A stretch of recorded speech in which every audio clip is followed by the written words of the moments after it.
With Doubtnut, get instant video solutions to all your maths, physics, chemistry, and biology doubts. Just click the image of the question, crop the question, and get instant video solution. Download Doubtnut app today.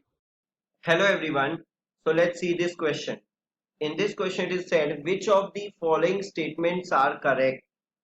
So the first statement is solid BeCl2 is a linear molecule. Actually what happens, BeCl2 exists in different forms at different temperatures. Above 1200 Kelvin, BeCl2 exists as a linear molecule.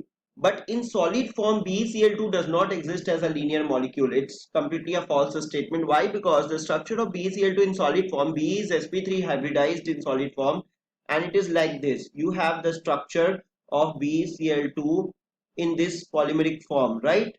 This is the structure of BeCl2. This is beryllium. And then again you have chlorine and chlorine. So this way the structures continue, and this is the structure of BeCl2 actually in solid form.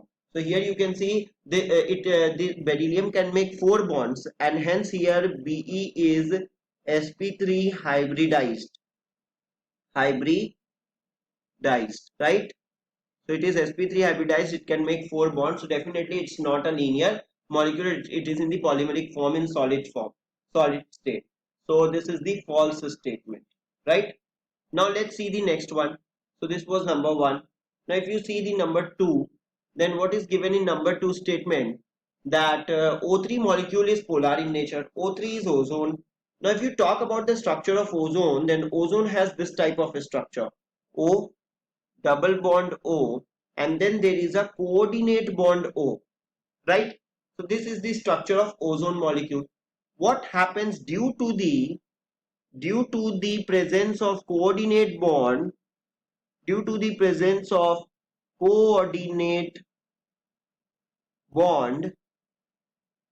polarity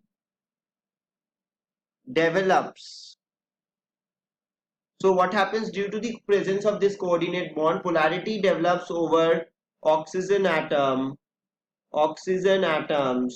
and actually this polarity is like this. Here delta positive and delta negative, this polarity develops over this oxygen atom due to the presence of coordinate bond, and hence it becomes a polar molecule, right? So because of the presence of this coordinate bond, it becomes polar molecule because polarity develops over the oxygen atom. So the second statement is exactly correct, right? Now the next statement says this one is correct. O3 molecule is polar in nature. Now the dipole moment of NH3 is greater than NF3. So when you consider the dipole moment, it's very important to make the structure. So if you make the structure of NH3 and NF3, then its structure is like this. We all know this is the structure of NH3. Here is the lone pair, and the structure of NF3 is like this. Here is fluorine, and here is the lone pair. Now these are the two structures of NH3 and NF3. We know pyramidal structure. Now what is important here? We all know that the direction of dipole moment. What is the direction of dipole moment? Dipole moment direction is always from delta positive to delta negative. This is the direction of dipole moment, from electropositive towards the electronegative element. So if you see here, then let's draw the directions of the dipole moment here. Now here you can see H is delta positive. Here H, hydrogen atom, is delta positive, nitrogen is delta negative. So what will be the direction of the dipole moment? It will be in this direction. Here for this it will be this. So all the dipole moments are in upward direction. And even if you talk about the dipole moment between the lone pair and nitrogen, then lone pair is electronegative in nature. So the dipole moment, so all the dipole moments are pointing towards the upward direction. So the resultant dipole moment will be the summation of all these dipole moments, right? Because they are pointing in a single direction. So the resultant moment will definitely be the summation of these all dipole moments. But if you come in the case of NF3, what is happening? You know this fluorine is more electronegative. So these are the directions of, so what will be the direction of dipole moment? From electropositive towards the electronegative. So this is the direction. Here also the direction will be like this, and here also the direction will be like this. But now when you draw the direction of dipole moment for lone pair, then the direction will be in this direction, because nitrogen and lone pair, then lone pair is more electronegative. So towards the lone pair the dipole moment will be directed. So now here what you can see that the three dipole moments are in downward direction, but the one dipole moment is in the upward direction, which is for the lone pair. This one is in upward direction and these three are in downward direction. So there will be some subtraction in it when you take out the resultant dipole moment.